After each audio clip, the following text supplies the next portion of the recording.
Hello, I'm Cheyenne. And I'm Frankie. And this is Conbini Cult.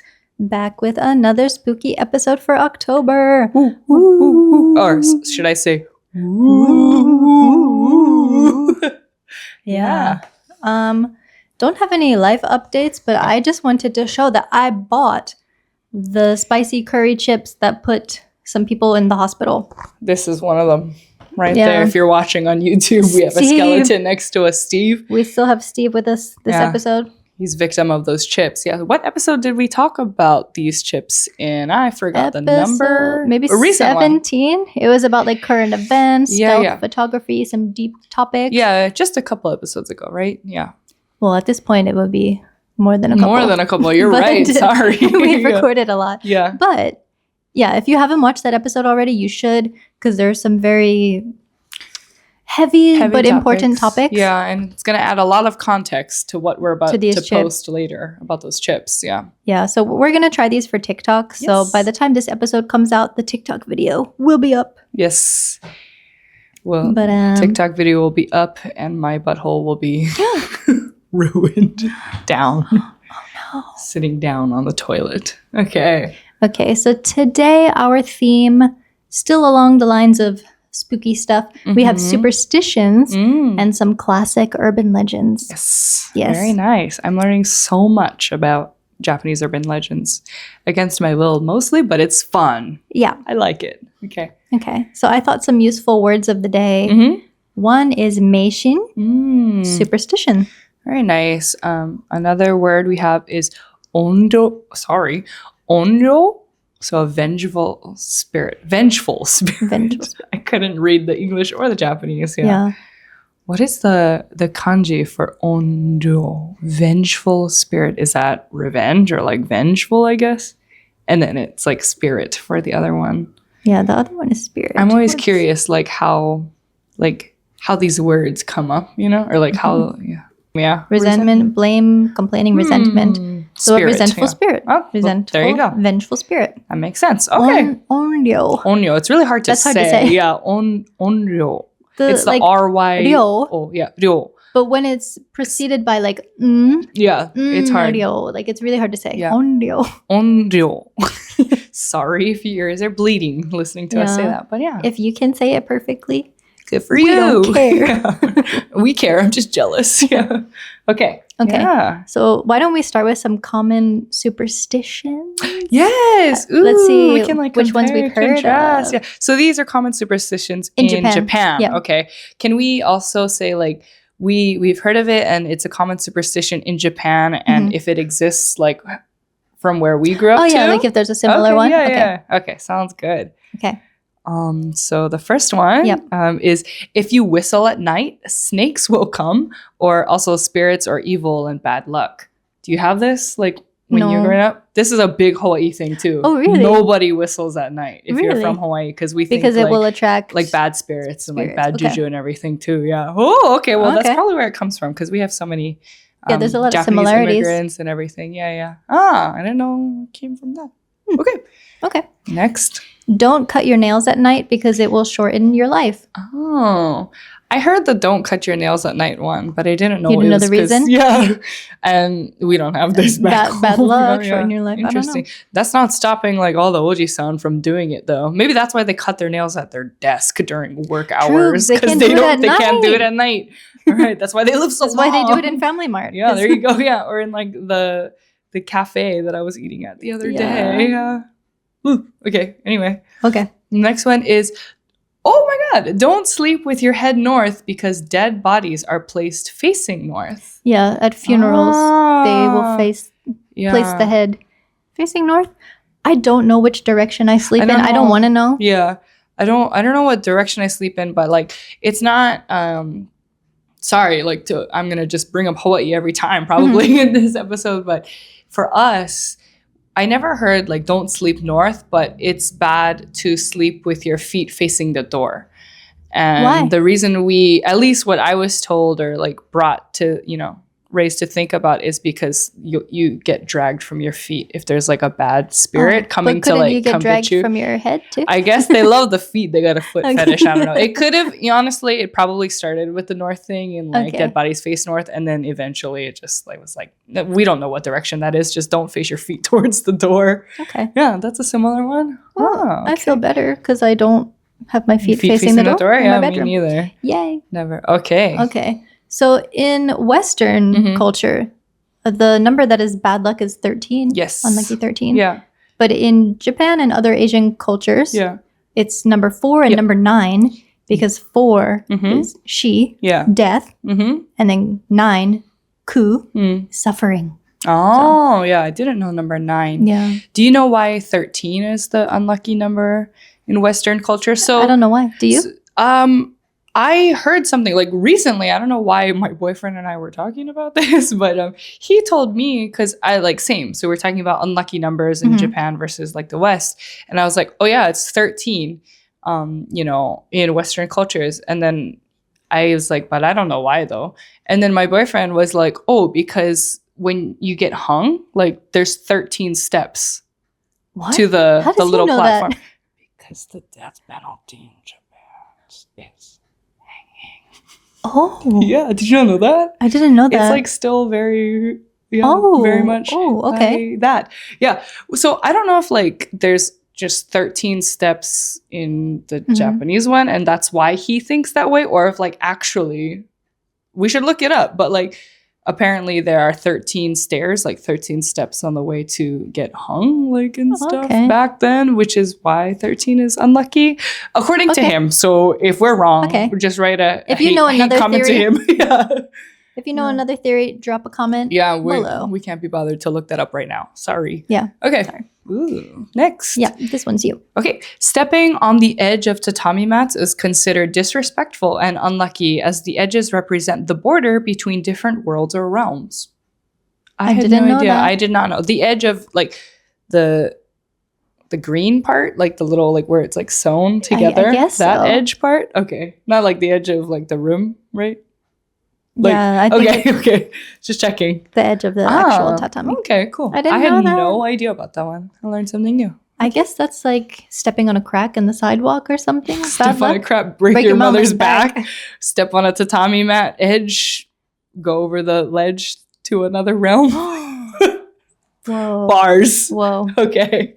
All right. Next. So breaking a comb or a geta strap, the type of sandals that you wear with like kimono or yukata. Hmm.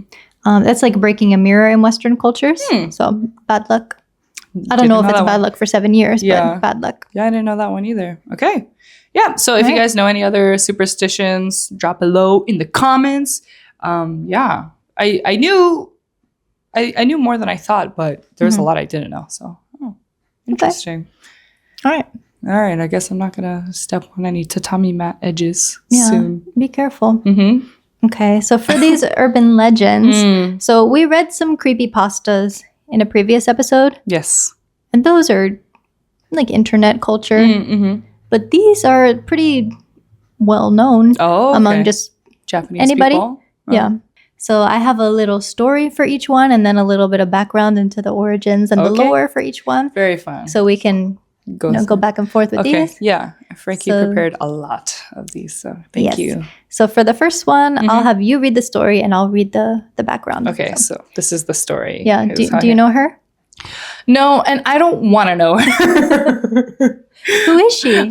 So she is Toire no Hanako-san, or just known as Hanako-san. Yep. So I didn't believe in ghost stories. They were just that, stories. But one day after school, when everyone else had gone home, my friends dared me to try summoning Hanako-san in the girls' bathroom.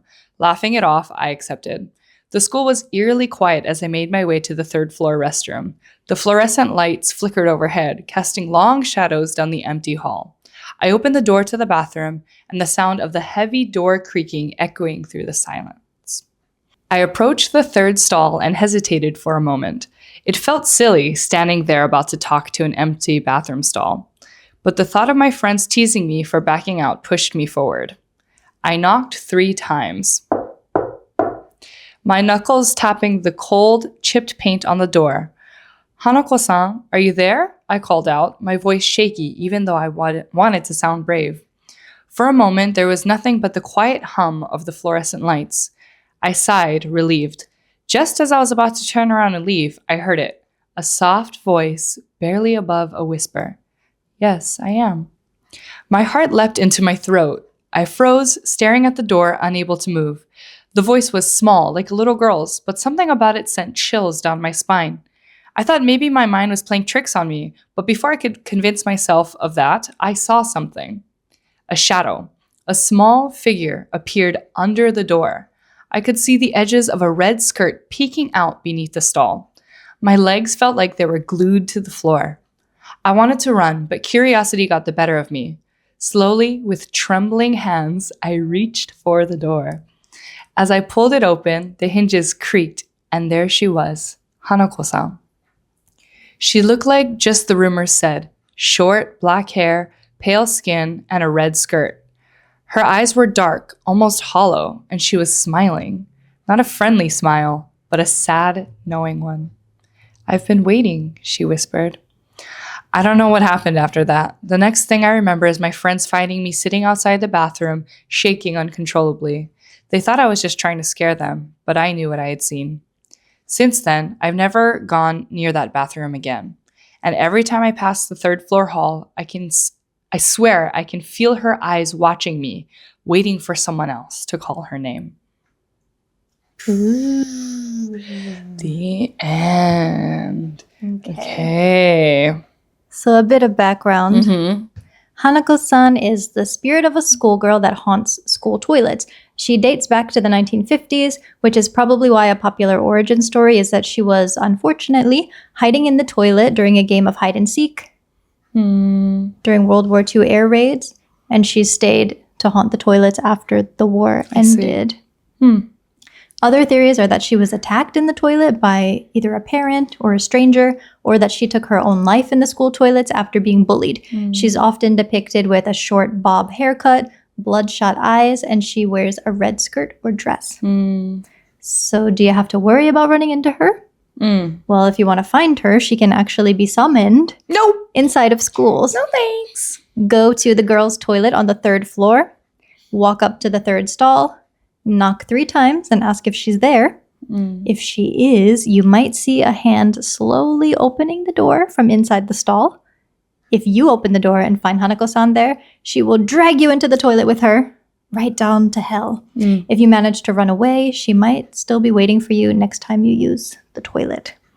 If you're using the toilet next to the 3rd one and you hear a voice in the next stall asking if you want to play, could be her. So don't answer. And definitely don't say yes, or she will crawl into your stall and you will have no choice but to play. No. Yeah, it's a no from me, dog. This one is really popular with Bloody Mary. kids, of course. Oh, yeah. Yeah, It kinda reminds me of Bloody Mary. Mary, if you're unfamiliar. What do you need to do to summon her? It's like the same, right? About public school bathrooms. I And think you like any turn bathroom, off the lights. turn off all the lights, And you just say her look in the name mirror, 3 times. say her name 3 times, and then turn on the lights, And and she's she there. might be there. Nope. Have you ever like done that stuff as a kid? Like Yeah. try that? She wasn't I'm there. like speechless. Like, no. She was there? Or she wasn't there? She wasn't there.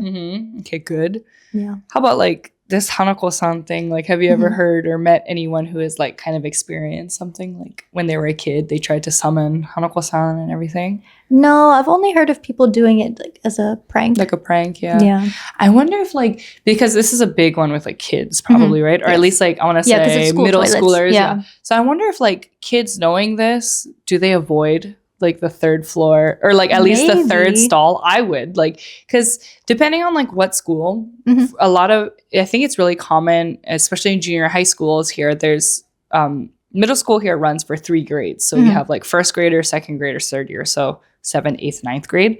And I want to say most schools, like for example, the 1st graders, all of their classrooms and everything are on the 1st floor. 2nd graders on the 2nd floor, 3rd graders on the 3rd floor. Of course, it depends how big the school is and if they still use that system or whatever. So I'm assuming, like, I wonder if like 3rd year students, like 3rd year girls, like by the time they become a third year student, they like you have to use that third year bathroom, like that third floor bathroom. And I wonder if they all just like commonly avoid the third stall in there. Interesting. Or I wonder, actually, I should have I didn't know about this at the time when I was teaching in a school, but I wonder if like school toilets even have 3 stalls. I guess they do, right? They don't like build schools like to be courteous of like Hanako-san, but like, you know what I mean? Like, I wonder if most schools have only 2 stalls now. Yeah, I have no idea because I've never been an ALT, so I've never taught in public school, so I have no idea the layout. Oh, it's like scary, you know, especially if because I mean most facilities here are very old, especially public school, right? So like I can see like it being scary if you were to like hear anything or like pass by a bathroom that like was rumored to have a ghost haunting it. So it's like very believable, even if it's like true or not. Like things look scary here, like old buildings. Interesting. Okay. All right. So next, so this one I'll read the story. You read the lore. Okay. So we have Kuchisake Onna, the slit-mouthed woman. Okay. It's a Tuesday evening. You had club activities after school and cram school after that, so it's already dark by the time you start heading home. The streets are mostly empty because you live in a somewhat suburban area that gets really quiet at night, but you still get the feeling someone is watching you. There have been rumors about a woman who wears a mask to cover her mouth, which is slit from ear to ear, who's been attacking children on their way home from school. But you don't believe in that kind of stuff. You think people in your town are just so bored they made up stories like this to entertain each other. To be honest, though, it did scare you a little, even though you won't admit it to your friends. So you have candy in your pocket just in case you happen to run into her. Everyone keeps saying candy will distract her. You're so lost in your thoughts that you just now realize you've made a wrong turn. You don't recognize the street, so you go to check maps on your phone, but then you remember your phone is dead because you forgot to bring your charger with you today. You figure you'll just turn around and try to get back to the main road, but it seems like the next street is a dead end. Under the street lamp, you slowly start to make out the figure of a woman. Come on, seriously? She's wearing a mask, but that's pretty normal these days. So you turn around and return to your mission of finding the main road. That's when you hear the clicking of heels behind you. Is this lady seriously following you? You stop, contemplating if you want to yell at her to leave you alone or not, and the sound of the heels stops too. Suddenly, you feel your muscles tighten, and your stomach drops a bit. You can hear the faint sound of someone breathing. You close your eyes, take a breath, and muster the courage to turn around. It's just a prank. They're probably gone already. You take a step back and realize she has a pair of shears in her hand. She looks into your eyes for a few uncomfortable seconds, which feel way longer than that, and she asks, "Am I pretty?"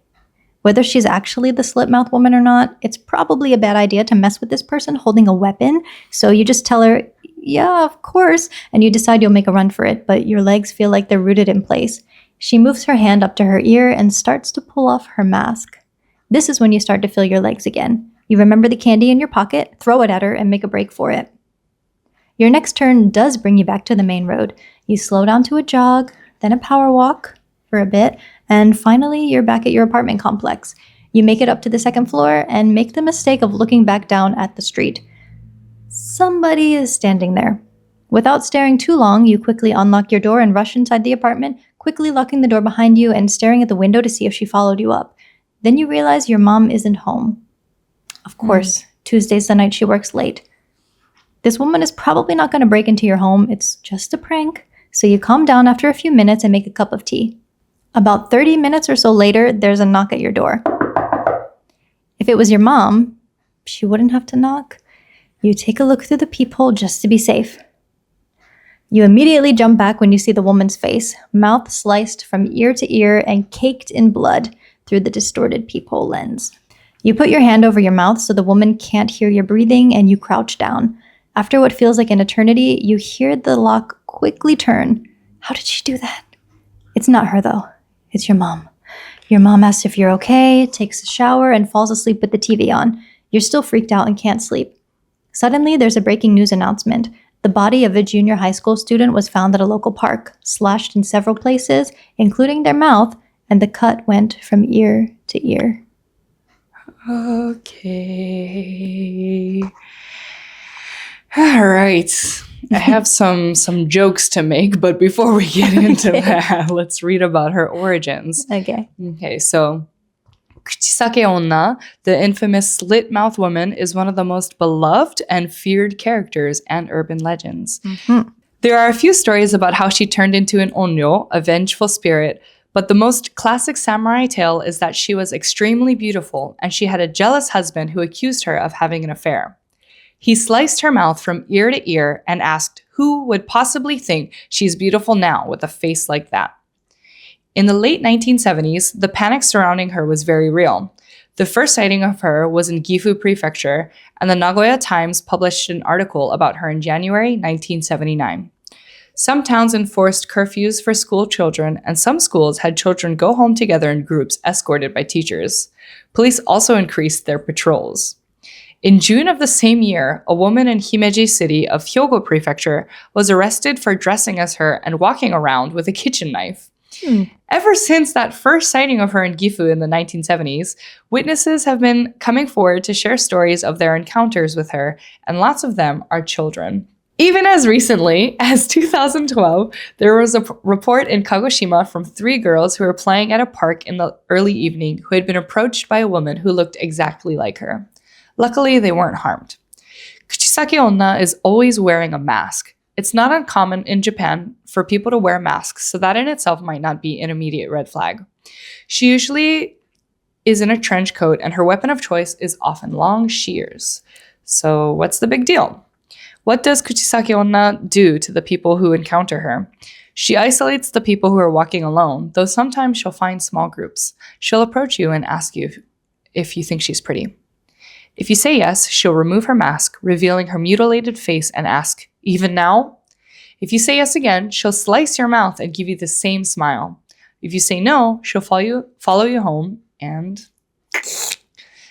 There are ways to distract and confuse her though, so you might have a chance to run away. When she asks if she's pretty, you can say maybe or so-so. Some also say she likes candy, more specifically bekkoame, and that if you throw the candy at her, she'll go after that and you'll have a moment to escape. Another theory is that she's afraid of dogs, so you can tell her a dog is coming. You could also hold a mirror in front of her and she'll turn away because she doesn't want to see her own face. There have been a ton of movies about her, and she's often a character at haunted houses, and she's become one of the most well-known urban legends. Locals in Gifu also say she lives in Ugusuidani Tunnel and returns there after the summer. That tunnel is apparently haunted anyway. Yeah, I have a TikTok mutual that lives in Gifu. Oh. And she cosplays as Kuchisake Onna sometimes. Oh my god. Is that okay? Like, is she not going to get, like, not caught by the police? It's during, like, Halloween. Specific times. Okay, I see. Not just randomly, like, on the street. Thursday evening. You know what I mean? But, yeah, so she told me that about this tunnel. Yeah, okay. And I'm going to guess, did you go to this tunnel? Not yet. Not yet! The keyword yet. Okay. Yet. And when do you go to this tunnel, like at night? And do you just like stop the car and wait for her? Or are you just going to like drive through it and see what happens? That's a good question. I will look that up before I go to the tunnel. Yeah. Your friend cosplaying as the Kuchisake Onna is crazy. Like haunted houses and stuff. Yeah. They have people who, like the actors. Yeah. So she has auditioned for cool. Kuchisake Onna and then also the Sadako from The Ring. Yeah, I see. Okay, so I said earlier, I was going to make some jokes, but I wanted to get through like the lore of it. Okay. I was just going to call her like, is she the Joker or something? Okay. Like I was just going to make a Joker joke. But yeah, it's like one thing I always kind of forget too about like spirits and about, you know, the backstories of people is like, it's like the reason they're haunting or the reason they lurk around, it's like not their fault probably, right? You know, like probably something very unfortunate happened to them and then they're still here. Yeah. Unfinished business. Exactly. So like hearing about, you know, if it is true that her husband was like very jealous and sliced her face open, you know, like I feel like very bad for her if anything, but I don't get the candy thing. Yeah, I don't really understand the candy thing either, but apparently that's one way to distract her and get away. Let me see if I got any candy in my pocket. I don't. I had it. I put it over there. In your pocket. I might as well. Yeah. Okay. But in the last episode, so one of the listeners said that she saw like a person standing under a street lamp Mm-hmm. and just the clothes that she was wearing, maybe it was a trench coat or something, Yeah. but she said it was like Kuchisake Onna vibes. Oh, okay, yeah, that's Yeah. right. Okay, so that's what that was So in reference to. If you saw somebody Yes. under a street lamp in Well, a trench coat and don't like remind me now, or like don't make me holding aware some of very it. large shears, Jesus, yeah. Okay, what's another joke I can make That so would I freak can, you so out, I can wouldn't like lighten the mood so I don't freak myself out? It's giving Edward Scissorhands. Okay. Yeah. Okay, I see. This is gonna be one of those things like, what is it called? Like ignorance is bliss. Yeah. You know, like I didn't know about this stuff. I'm like already scared, you know, to like walk around and stuff. And so now just knowing more of these stories, I'm gonna be very scared this month. I'm Okay. sorry. It's okay. No, it's very interesting to know. Hopefully you'll forget about it. I hope so. We'll see. Okay. Okay. All So right. the next one, I'll have you read the Yes, story. yes. This is Oni Baba. Okay. A noble couple gave birth to a beautiful baby girl, but unfortunately, her health wasn't great. Despite the couple consulting numerous doctors over the course of a few years, none of them could cure her sickness. The couple then visited a fortune teller who informed them of a very grisly way their daughter could be cured. If they fed their daughter to the liver of an... I can't read. Okay. Okay. One more take. They're feeding it to the liver. This liver is like the liver king. You have to feed your daughter to the liver king to live forever. Okay. Restarting. Rewind. Whoops. If they fed their daughter the liver of an unborn child, she would be healthy. The couple gave their nanny the task of finding the cure. The nanny was an older woman who had a daughter of similar age to the sickly girl's mother. She wasn't sure how long it would take to obtain the cure, so the nanny gave her daughter a necklace with a protection charm and wished her well as she set off on her journey. As expected, the nanny could not find a pregnant woman willing to give up their unborn child. Mm-hmm. After weeks of asking many women without success, she decided she would have to take one by force. She took shelter in a hut in a secluded area and waited patiently for a pregnant woman who was alone to walk by. Weeks and months passed, then finally the perfect target arrived. She pounced on the woman, sliced open her stomach, and extracted the liver from the baby inside. It was then that she noticed something around the woman's neck. It was the necklace she had given her daughter. Realizing this was her own daughter and grandchild, the nanny shrieked wildly. Driven to madness, she turned into a yokai. She stays in her hut, luring in innocent people passing by and feasts on them. So, if you ever find yourself walking through Adachigahara and you encounter a small old woman with disheveled hair and unnaturally large smile, stay away because it may be Oni Baba looking for her next prize. Okay. Yeah. So a bit of her origin. Yes. So Oni Baba, or demon hag, is so mean. That's such a mean name. Like, you just imagine, like, you demon hag. Okay. All right. So Oni Baba is a figure from Japanese folklore, often portrayed as a terrifying old woman who transforms into a demon. The Oni Baba legend has multiple variations, but she's generally depicted as a once human woman who turned into a monstrous, cannibalistic creature due to misfortune, greed, or a curse. Her tale is deeply rooted in moral lessons, warning people against selfishness and cruelty. One of the most well-known versions of her story is as follows. Oni Baba was once a regular woman living in a rural village. In some stories, she becomes an ogre-like demon due to her extreme greed or her insatiable hunger for human flesh. In other versions, she turns into a demon after being cursed or as the result of a traumatic experience, such as losing her child. Over time, she begins living in a desolate mountain cave, preying on travelers who pass by.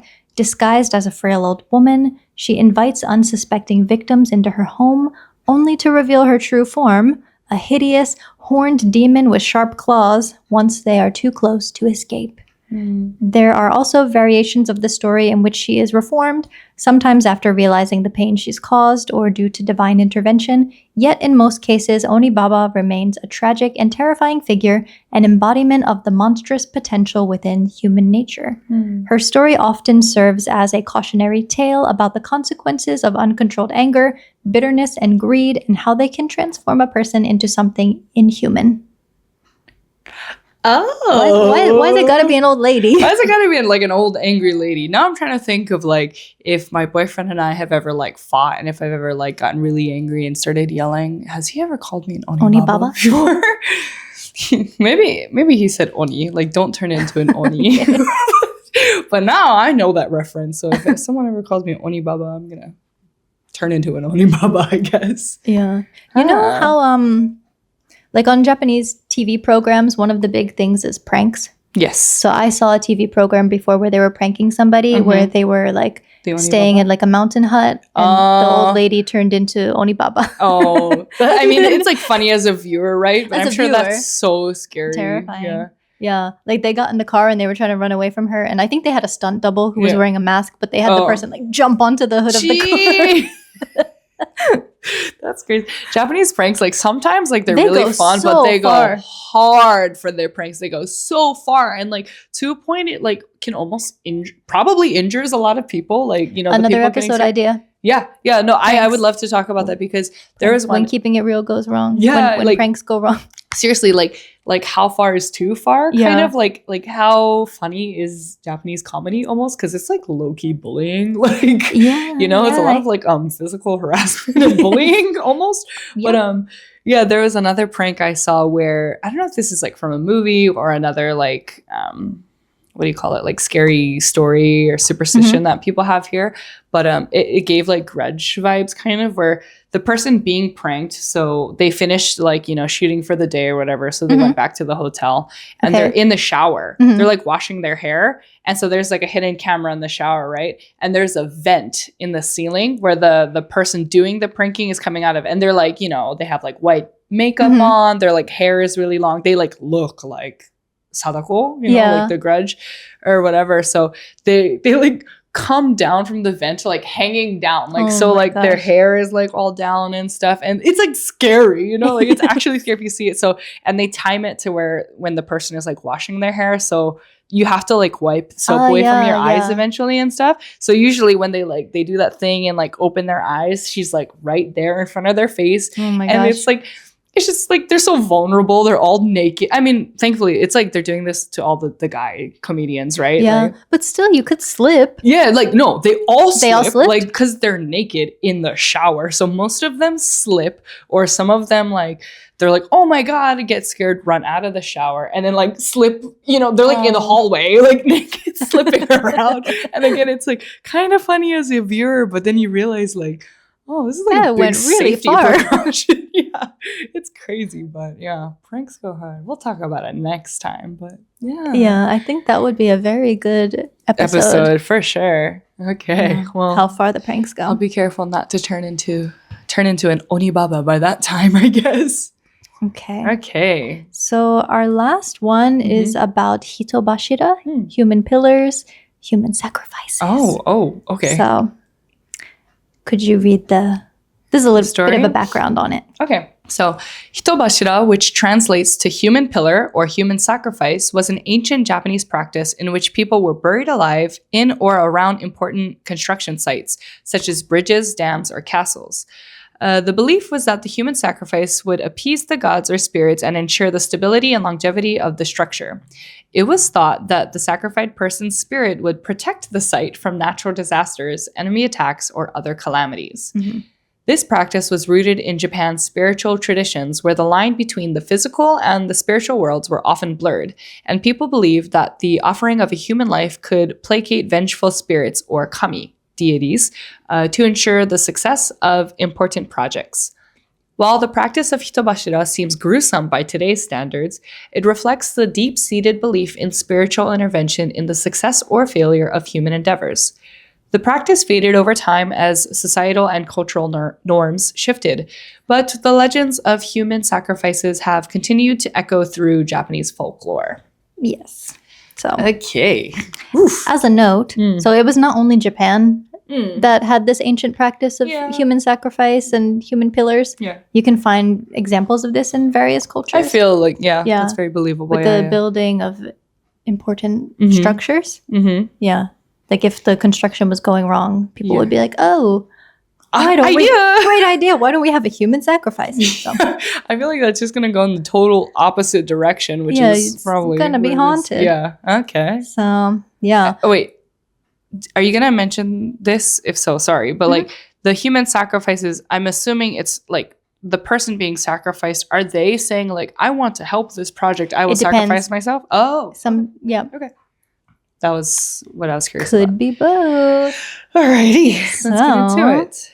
One of the most horrific cases of Hito bashira was the Jomon Tunnel in Hokkaido, a tunnel high in the mountains. It's not a car tunnel, it's a train tunnel. Oh, okay. It was built by prisoners. So, yeah, the construction of tunnels is pretty dangerous as it is. Then you add on the harsh winters of Hokkaido and the cruel conditions the men were forced to work in. By the time the tunnel was completed, over 100 men had died, primarily from heavy labor and malnutrition. Their bodies were tossed into a mass grave near the tunnel. Once it was completed, some train conductors reported seeing bloody men inside the tunnel, who, of course, disappeared. Yeah. Passengers on the train have also reported hearing coughing and choking sounds when the train approaches the tunnel or goes through the tunnel. During the tunnel's reconstruction in the 1970s, the skeletons of at least 10 men were found standing upright, which suggests that they were indeed buried alive. You got anything to say about that, Steve? Yeah. No, That's what I thought. we don't know where Steve came from. The tunnel. Yeah. It's okay. Yeah, isn't that horrible? That's horrifying. That's horrible. Sorry, I'm like At joking. least 10. So there is one other very well-known example, and that is with Maruoka Castle in Fukui Prefecture. So, Okay. can I need to drink water. Okay. Sorry. It timed out pretty low when you said you can hear coughing or something like that. I wasn't being dramatic. Like I was kind of choking on my spit. Sorry. Okay. In this one, right? Yep. In Fukui Prefecture, you can find Maruoka Castle, one of the 12 original castles in Japan that has kept its main keep. When the castle was being built in the 1500s, the stone wall of the keep kept collapsing. No matter how many times they rebuilt it, it kept falling apart. Finally, someone suggested Hito bashira, a human pillar whose sacrifice might appease the gods and ensure the completion of the castle. A poor, one-eyed widow named Oshizu volunteered to be buried alive on the condition that one of her 2 sons would be made into a samurai, in hopes of at least one of them having a better life than what she could provide.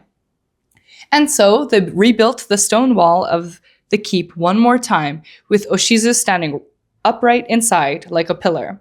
Eventually, she was crushed from the weight of the stones. This time, the stone wall did not collapse. Oshizu's sacrifice really did help, but the promise was not kept to make one of her sons a samurai. Neither of them became one. In April, the moat around the castle overflows from the spring rains, and they say that these are the tears of Oshizu. Eventually, a small tomb was made on the castle grounds to appease her spirit. That one's so sad. That's sad. What, Like, why couldn't they just make one of them a samurai? Yeah, What's the big what's deal? that about? Like, also, I just need to know why she only had one eye. Like she like one-eyed Willy from the Goonies. That's it. I think that detail was just added to make her Just, sound even like more even more pitiful, like sad. more kawaiso. Yeah. I mean, yeah, the story is so sad. Also, like, I'm not like maths and science person, but let's say up until now, right? The stones keep collapsing and they're like, what should we do? And then they add this hitobashira, so like a pillar. Is there something like scientific about that? Like why it didn't fall from having like a sturdy, like, you know what I mean? Is it like physics? And at the time they were just like, oh, like cool, you know, like. I imagined it was like, I don't know, like a natural disaster or something, like earthquakes would happen or like a typhoon And would then come they and the just- winds would knock down Yeah. all of their work. Okay. I see. This reminds me of you didn't like finish Attack on Titan or anything. No, I haven't. Okay, so I mean the series is like well and finished, but for any Attack on Titan Shingeki no Kyojin fans out there, you Is this probably a spoiler? No. Okay. Well, it's a spoiler, which is why I'm gonna word it in a way. Like so if you have seen Attack on Titan, until the end, you probably know where I'm getting at with this Hito bashira talk. And yeah. That's all I wanted to say. Like it reminded me of that anime. Yeah. So I wonder if like the person, what is his name? Hajime Isaku? I don't know. Sorry, but the person who wrote an Attack on Titan, if they kind of like not thought of the concept, like took this concept into account when he was like creating parts of his story, right? I mean, that's like how all stories are, right? They always have some kind of thing they're based on, but yeah. Interesting. Just reminded me of that. Okay. Yeah. Poor Oshizu. And this was where? In Fukui. So I wonder if there's like, have you been to like this place in Fukui before? Yes, I have. And have you saw like the tomb and everything? Yep. Is it really sad? Or is it just like a plaque there that says like, here is Oshizu and like talks about her origin and everything? I don't remember. But the castle itself, so it's interesting because it's a wooden castle. Okay. So the fact that is one of the 12 original castles that hasn't been destroyed. Yeah. And it's a wooden one. Oh. That's crazy. Thank you, Oshizu. Thank you, Oshizu. Yeah. Yeah. Oh, but speaking of castles and legends and stuff. So did you know that the ring, like part of it was based on the lore of Himeji Castle? There's a haunted well there. Oh, okay. Yeah. Okay, well. I mean, it's not the same story as Sadako, but there was so whoever the royalty was who were living at the castle, there was someone who worked for them, and some people were plotting to overthrow the ruler, and like this lady had heard something. Like that's one version of it, or there was like a man that she rejected, of course, and then he framed her. It always and then is killed that, her and threw her body in the well. Yeah. So yeah, I wouldn't doubt that. The well is haunted. That version. Himeji Castle. You can see the well. Oh no, it's okay. I'm good. No, but you can't get into the castle at night because it has a closing time. Good. Yeah. So who knows what's going on? What happens at the well? But it is creepy. They have like, what is it called? A grating. I don't know what that means. Oh, like that wooden barrier plank thing. It's like a metal barrier. Oh. Kind of looks like the yakiniku. Oh, grills. like a grill, like an ami. Okay. What do you call it? Is it grate? I don't know. What it's called. I was gonna call it a fence, but but it's covered. Wrong. Yeah. And people throw coins into the well. Oh, okay. Oh, you mean like it's covered at all times, like so you can. I see. Yeah. So you couldn't like push people in there, or go down there. Yeah. I mean, I think that's for everyone's best interest and safety. But they say that her spirit comes out of the well at night. Yeah, no, I'm good. Like, I don't need to go there and see that. So, did you feel anything when you went there? No, but it was during the day. Why do you sound so disappointed? No. I don't know. Like, I go to so many haunted places, but I don't have a sixth sense. I see. So about like haunted stuff, I've always... Can I fix Steve? Yes, fix Steve. He's fallen asleep here. I guess we're not that interesting to him. Sorry. But is it just coincidence, or is there a reason why a lot of like more specifically like the female yude, like they all of their most of their names end in like ko, like there's Sadako, right? Hanako-chan. That's the only two ko's I know. Or it starts with O.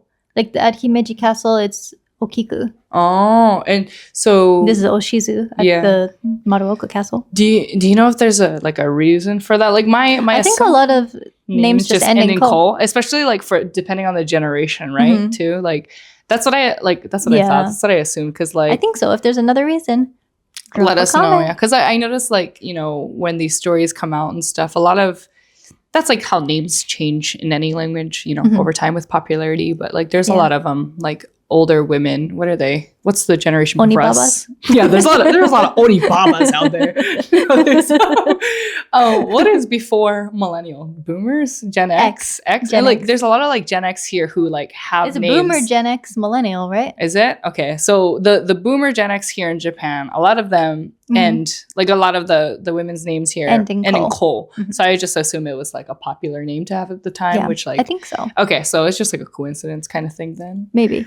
But if you know But otherwise. if you know otherwise, let us know because I don't want to like who knows like have a child and then just like I think this name sounds pretty and it ends in Cole and then she's like a haunted spirit or something. Yeah. You know?